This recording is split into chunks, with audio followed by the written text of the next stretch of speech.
Hi everyone, hello বন্ধুরা, তোমরা সবাই কেমন আছো? আশা করি তোমরা সবাই খুব ভালো আছো, আমরা ভালোই আছি।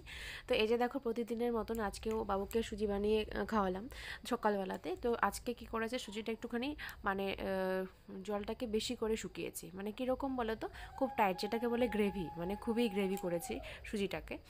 তো গ্রেভি বললাম। তো তারপরে তো এই দেখো, তো সব আজকেও শুকোতে দিয়েছি। এটা 16-17 কেজির মতন ওজন হবে, একা আমি নিয়ে গিয়ে শুকাইতে দিয়েছি, কারণ মা তো পারে না। তো বাবু ওই দিন একটুখানি হিসু করেছে, তো হিসু একটুখানি লেগেছিলো বলে ভাবলাম যে না, শুকোতে দিয়ে, নাহলে খারাপ হবে। তো সব বলে মানে তো সব তুলো যদি অন্যরকম হয়ে যায়, তো শুকোতে দিয়েছিলাম আজকে। তারপরে দেখো আমাদের আলু হয়ে যাচ্ছে, আর বেশি দিন নেই আর। তো আলু গাছগুলো উঠেছে। আর তারপরে গেছিলাম একটুখানি কসমোতে, তো ভাবলাম আমার জন্য জামা আনতে গেছিলাম, কিন্তু কি হলো, আমার জন্য যাই কিন্তু বাবুর জন্য নিয়ে আসি, আমার জন্য আর হয় না। তারপরে বাবুর জন্য কয়েকটা ফল নিয়ে আসলাম।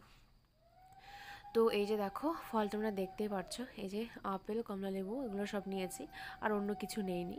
তো তারপরে গেছিলাম একটুখানি টেলার্সের দোকানে, কারণ ওই দিন টেলার্সের দোকানে গেছিলাম, তোমরা দেখেইছো হয়তো, দেখেছো যারা যারা আমার ভিডিও দেখো আর কি। তো কাকিমার ব্লাউজটা আনতে, আমারটা এখনও হয়নি, কাকিমারটা নিয়ে আসলাম। কাকিমার দুটো ব্লাউজ আর একটা কেটেছিল 3টে।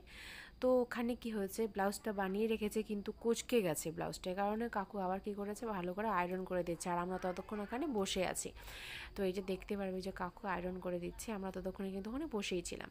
তো তারপরে তো আসলাম, এবার বাবাকে দেখতে পাচ্ছ তোমরা, ওই যে দাঁড়িয়ে আছে কিন্তু বাবা, ওখানে চা খাবে। আমি বাবাকে ফলো করেছি, এবার বাবা ওই দেখো, এই যে বাবা কী করবে, চা খাবে, আড্ডা দেয় সন্ধ্যাবেলায় দোকানে গিয়ে, দেখো এই যে চা খাচ্ছে দাঁড়িয়ে দাঁড়িয়ে, ঠান্ডা লেগেছে বলে। পরে আমি যখন জিজ্ঞাসা করলাম, বলে ঠান্ডা লেগেছে, এই কারণে দাঁড়িয়ে দাঁড়িয়ে খাচ্ছিলাম। তো আমাদের কিন্তু দেখেনি বাবা। তো ঠিক আছে বন্ধুরা, আজকের ভিডিওটাই